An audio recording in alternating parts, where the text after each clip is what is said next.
شمس الرحمان فاروقی ہمارے کلاسیکی نقاد ہیں اور علمبردار وہ جدیدیت کے تھے، لیکن زیادہ کام انہوں نے کلاسکس پر کیا ہے، اور ان کی جو تخلیقات ہیں، شاعری بھی اور ناول بھی اور باقی جو کام ہے ان کا، وہ بھی کلاسیکی ہے، لیکن جو رسالہ وہ نکالتے رہے 40 برس تک، وہ جدیدیت کا علمبردار تھا۔ تو گویا ایک آکسیمورونک پرسنالٹی جو ہے وہ ہے، اور ان کی بہت ساری ورائٹیاں ہیں۔ وہ بیک وقت لغت کا کام بھی انہوں نے کیا، تفہیم غالب جیسی کتاب بھی لکھی، پھر انہوں نے افسانے بھی لکھے، سوار اور دوسری کہانیاں، ناول کا جیسے میں نے پہلے ذکر کیا، وہ آپ دیکھ لیجئے ان کا ناول کئی چاند تھے سر آسماں، تو وہ کلاسیکل کام ہے سارا۔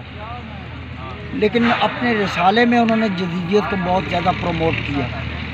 تو ترقی پسندوں کے مقابلے میں جدیدیت اختیار کی انہوں نے۔ اور جو میر پر ان کا کام ہے، شعر شور انگیز، وہ آپ یوں سمجھیے کہ جتنا بھی مطالعہ ساری زندگی انہوں نے کیا شمس الرحمان فاروقی نے، وہ میر پر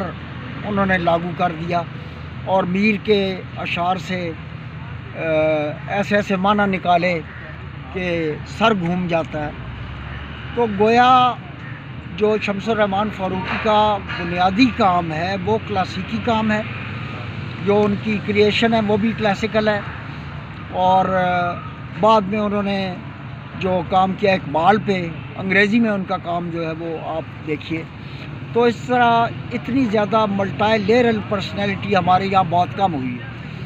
میں یہ سمجھتا ہوں کہ فاروقی صاحب کی جو شخصیت ہے اس میں بیک وقت جدت اور قدامت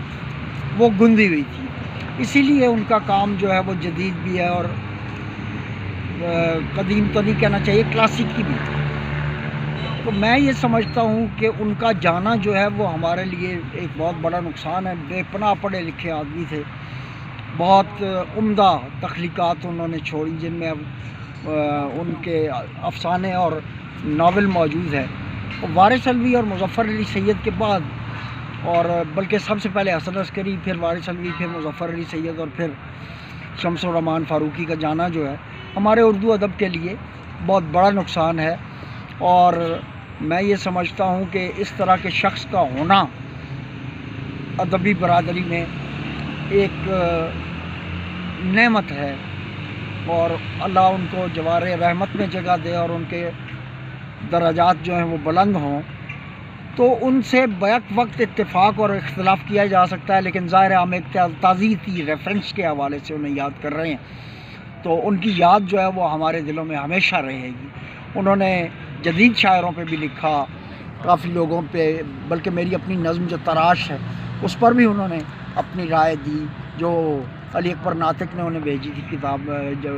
اپنا تراش میری نظم، اس پہ انہوں نے رائے دی اور کھل کے رائے دی۔ تو میں یہ سمجھتا ہوں کہ جو نئے سیکھنے والے لوگ ہیں انہیں ان کی کتابیں پڑھنی چاہیے، تاکہ انہیں جملہ بنانا آئے، اور انہیں یہ پتہ چلے کہ تنقید جو ہے اس کا بنیادی وظیفہ کیا ہے۔ یہ چیزیں نئے نقاد جو ہیں وہ شمس الرحمان فاروقی سے سیکھ سکتے ہیں، اور ان کا ایک جملہ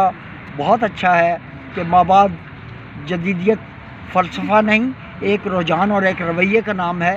جو جدیدیت کی موجودگی میں بھی پنپ سکتا ہے۔ تو بہت شکریہ۔